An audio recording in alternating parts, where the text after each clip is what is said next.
This time, I have the honor of welcoming our second Distinguished Young Alumni Award recipient, Chris Davis.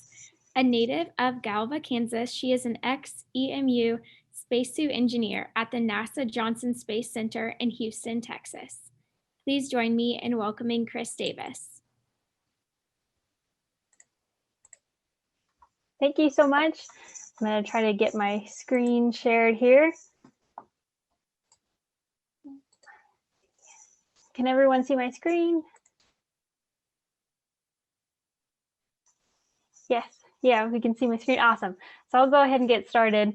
So first and foremost, my name again is Chris Davis. I just wanted to share a little bit about my story, how I got to where I am today, and then hopefully pass on some advice to you all as well. I want to start with a big thank you to the Alumni Association. I'm really humbled and honored to be awarded the Distinguished Young Alumni Award. I was also in Student Alumni Board whenever I was a student at K-State, and I was able to review applications as a student to pick the DYA recipients. And so I know the caliber of the applications that were submitted and the caliber of people that have been selected before for this award. So I definitely echo Jamie, where I was so shocked that I got selected this year, and I'm just really excited to be able to talk to you all today and to be able to share my story. And I also do want to thank the Mechanical Engineering Department at K-State, especially Dr. Pacey and Dr. Eccles, who nominated me, and then Dr. White, who was my advisor when I was at K-State. Definitely all played a big role into getting me to where I am today.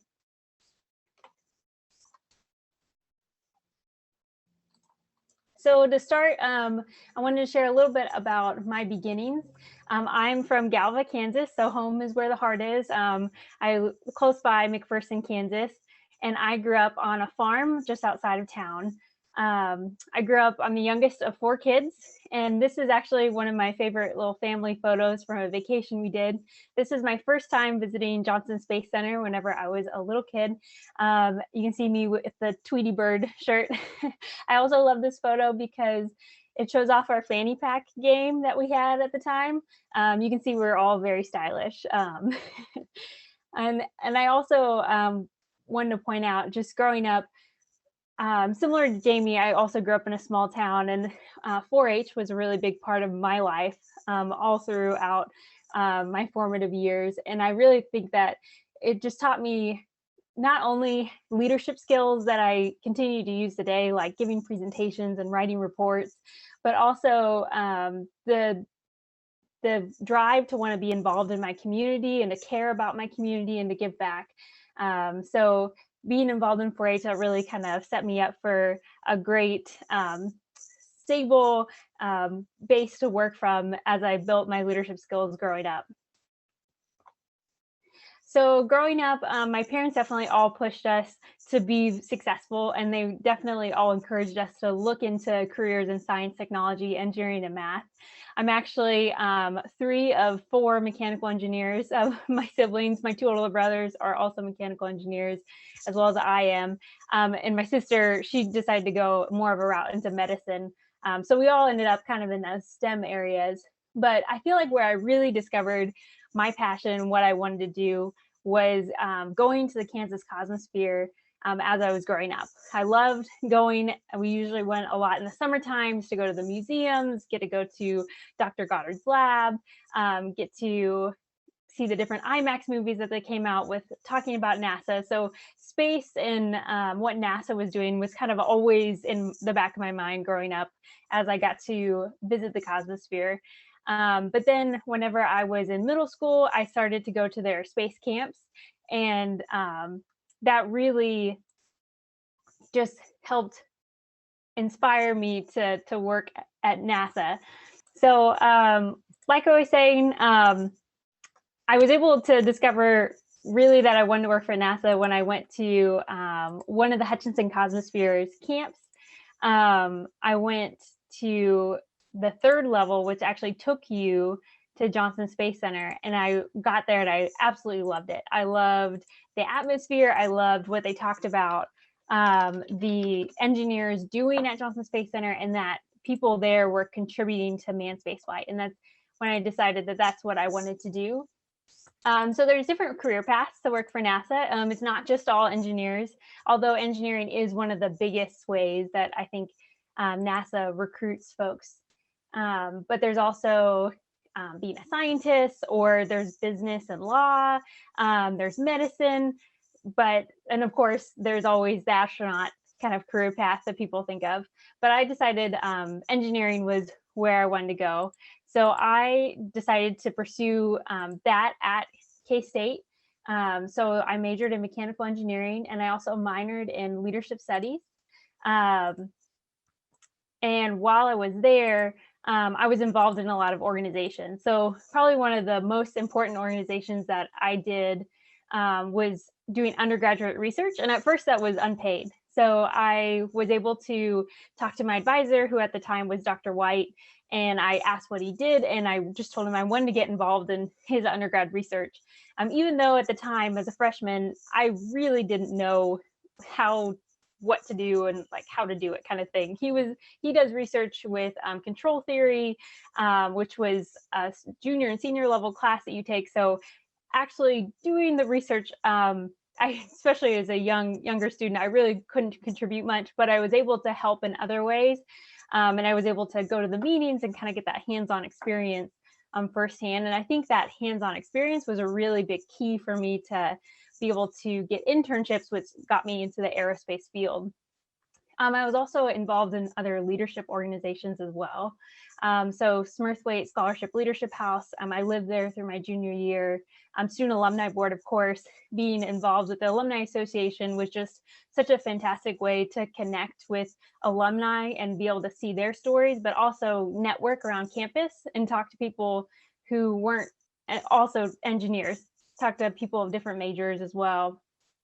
And then in the engineering department, being involved in engineering student council was really important for me. So that way I got to be involved in the leadership of the engineering department itself, and then a Society of Women Engineers. And SWE was really big for me because as you go through your engineering classes, they can be very difficult, and it can also be very intimidating. I think we're constantly improving the ratio of men and women that go into engineering degrees, but there were some classes where women were a smaller percentage in the room. So it's kind of intimidating, not only to be in this big class when I came from a really small town, but also to be in this big class of all guys and just like a handful of girls. And so being involved with Society of Women Engineers, it really helped me build a community of folks around me and help just motivate me, inspire me to have mentors that could help me not get discouraged in some of those classes. So my journey at K-State is a little different than most. I actually took a while to graduate. I took 5.5 years versus the normal 4-year degree. So I was not only a super senior, but a super duper senior. And part of that was I spent some time away from K-State. And this was really important for me and my careers. And I think also really opened up the door to opportunities that wouldn't have otherwise been available if I just kind of limited myself to only summer internships. So I started at K-State in 2010, in the fall of 2010. And that first semester, my freshman year, I applied for tons of internships. And by tons, like I think somewhere in the range between 15 and 20 internships. And I focused on aerospace because that's where I still had that goal of wanting to work for NASA. So I applied for NASA, I applied for NASA contractors, I applied for just aerospace contractors in general. So of all those that I applied for, I actually only heard back from one, and that was from United Launch Alliance. And I got an interview with them and they accepted me. So it was definitely a lesson of, even though I got 15 plus no's, just that one yes was all I needed. So I actually got to go down to Florida. I was at Kennedy Space Center and I worked on the Atlas V rocket as an intern, and got to see the Atlas V launch Juno, which is a satellite that they sent to Jupiter. So it was just a great introduction to not only the aerospace industry, but also what does an engineer do every day? Because it's kind of an ambiguous thing. It really depends on what area you go into and what specific niche you kind of go down with engineering. So that was a great introduction to engineering. It really kind of got my foot in the door for aerospace. Then that following spring of 2012, I studied abroad. I went to Czech Technical University in Prague. That was also really transformative. I really put myself out of my comfort zone by going out of the country for the first time to not only visit another country, but live there for 4 months and go to school. And that was amazing. Definitely recommend folks that are able to fit a study abroad in their degree program. It really taught me a lot about myself and also a lot about just the world around me. Coming back, I spent another summer at United Launch Alliance, this time in Denver, Colorado, at their engineering headquarters. A different kind of feel for engineering, much more of a cubicle environment. I did coding that summer, but still got to work in aerospace. And then that following fall, so now this would have been a year away from K-State, I actually started my first Pathways internship at Johnson Space Center. So that was in the fall of 2012, and that was really where I was so excited to reach my goal. I got to Houston, I got to work at Johnson Space Center. That first internship rotation, I worked in mission operations. So I got to see what they do for mission operations, what a flight controller would do. And that just got me really excited about what could be forward in my future as an engineer, and also hopefully working for NASA. So after spending that year away from K-State, I did have to come back and start taking my classes again. I did follow those experiences with 2 more rotations at Johnson Space Center. One was a spring through the summer, and then the next was the following summer. And those rotations I spent in the crew survival systems and spacesuit systems branch. And I really found the area that I loved the most and where I was able to get a full-time offer. And I finally graduated in December of 2015. So definitely not your typical 4-year degree path.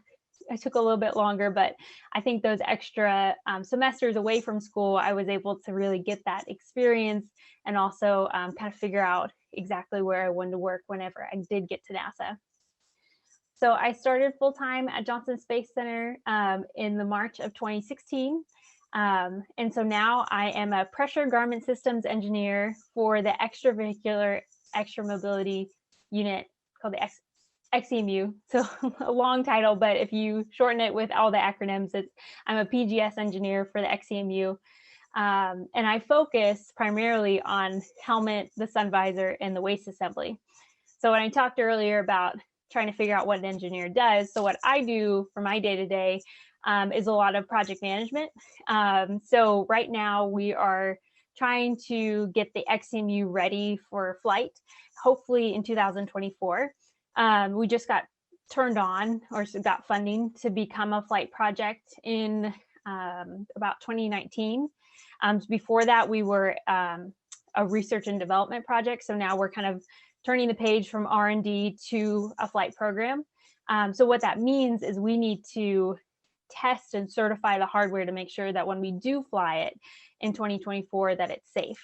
Because when someone goes out the door wearing a spacesuit, that's providing them their life support. If something were to go wrong, they could potentially die. So it's very important that our suit is safe and that it's certified and that we know that it won't have any problems. So what that means is I work with a lot of contractors. We don't actually build the hardware at NASA. We work with contractors around the country to build the different parts, and then we get the parts in and put the suit together and then test it. So I write requirements for those contractors. I work with them when they're manufacturing to make sure that they don't have any questions or if they have problems, so that we can work through it together. And then once they're done with the hardware, they send it back to NASA. We assemble the suit and then we test it. Lots and lots of testing, life cycle testing. Again, we try to we're in the phase where we're testing so much, we want to break and find the problems so we can fix it, and so that way the flight suit won't have any problems with it. So that's really kind of how I got here. What I do outside of work is I like to do a lot of like hiking. My husband and I, Brent Davis, we have 2 dogs, and so we like to get outside and be active. I also like to still be involved in my community. That 4-H spirit still kind of coming through. So one of the ways I do that is I like to go out and talk a lot about spacesuits and talk a lot about STEM education.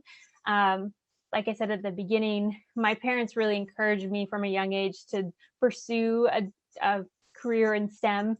And I really hope to inspire others to think about STEM, especially younger kids, because you really, I think, start to light that fire of the being involved in math and science at an early age.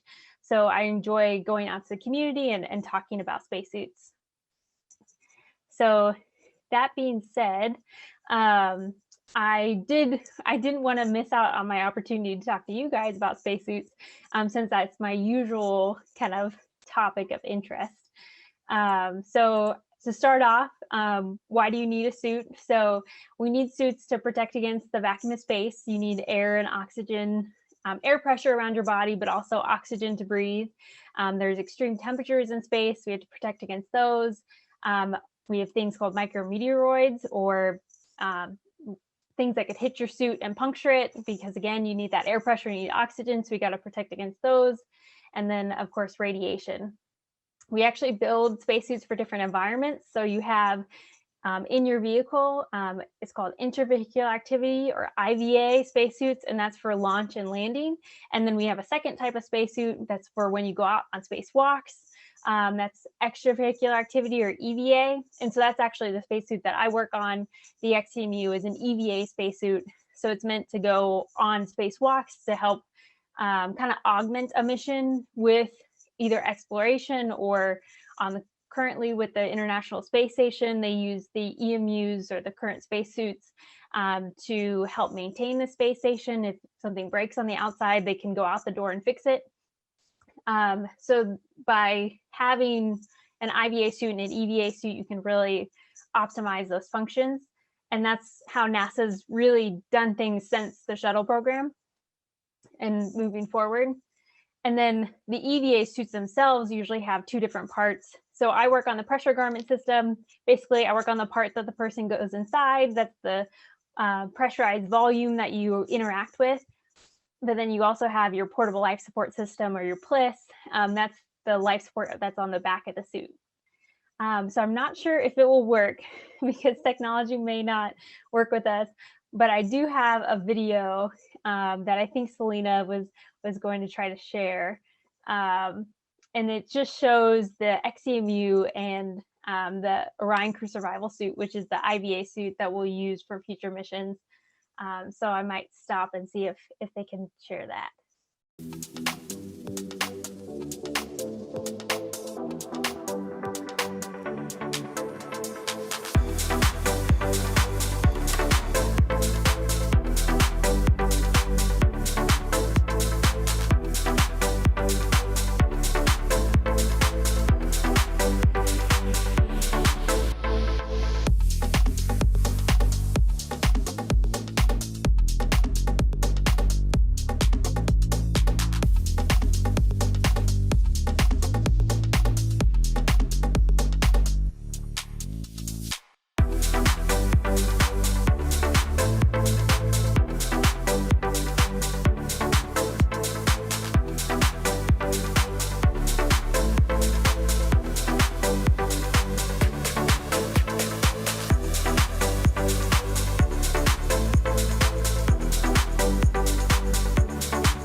like that video because it not only shows off the two suits, but it also shows kind of the mobility that you get in the XCMU. That was me in the suit. And in the day in the life video, I also had a lot of footage taken of me in one of our prototype suits. So that's also kind of a fun part of my job. It's definitely not an everyday occurrence, but occasionally I'll get to be a test subject. So that means I get to go into the suit. We do still pressurize them, but we just pressurize above the room pressure, above ambient.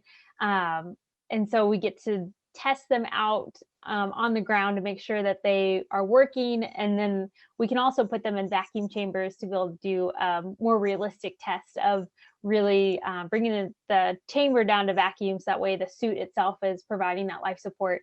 We can do that testing here on the ground. So that being said, I think I need to wrap up. So I just wanted to give a little bit of parting advice. Definitely in the same vein as what Jamie had said earlier, finding your passion and being able to make a plan to follow it, I think has really gotten me here today where I am now.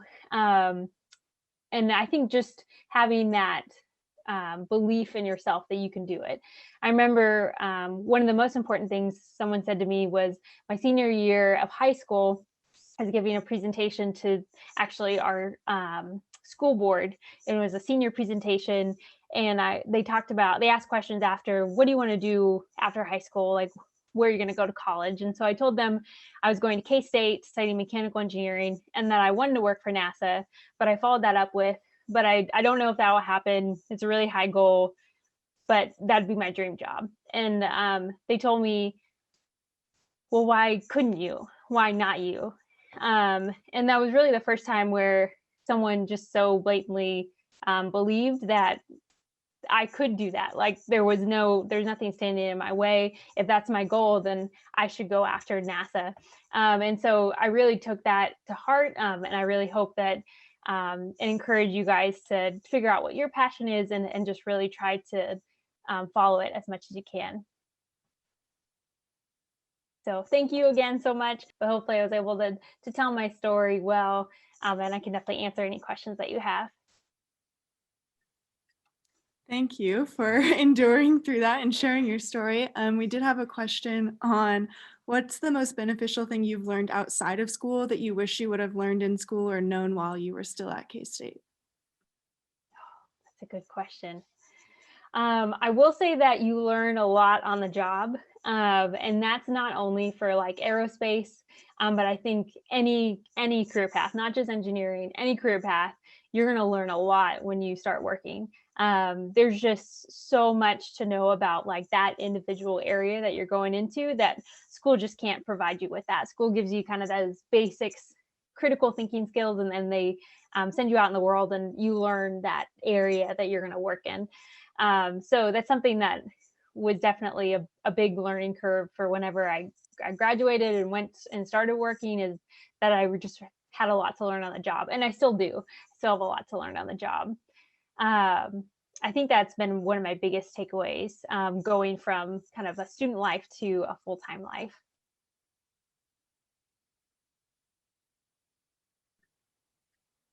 And then we also had the question of what do you miss most about K-State or Manhattan? Oh man, so many things. Definitely the people. I think miss the people the most, and also the flexibility in your schedule. That's also very nice as a student when you get to pick when you're going to do what, and just creating your own schedule every semester. That's always a nice perk. But the people at K-State are definitely who I miss the most. Getting to interact with my friends, my co-students, but also the professors there, and just being in the kind of that learning environment where everyone is there to try to improve themselves and to learn. It's just a great environment and great atmosphere. All right, thank you. I think that's all the questions that we had. So this concludes our program for the evening. We would like to once again thank Jamie and Chris for taking the time out of their hectic schedules to join us tonight. It's an honor to hear from two alum who have already made such exceptional strides in their careers. Thank you all for coming. As we wrap up our program, we would like to encourage you to please fill out an online survey for our DYA keynotes. The online survey can be found at the address listed above in the chat. It should be put in the chat for you. And it is also www.kstate.com/DYA. Thank you and have a safe rest of your night.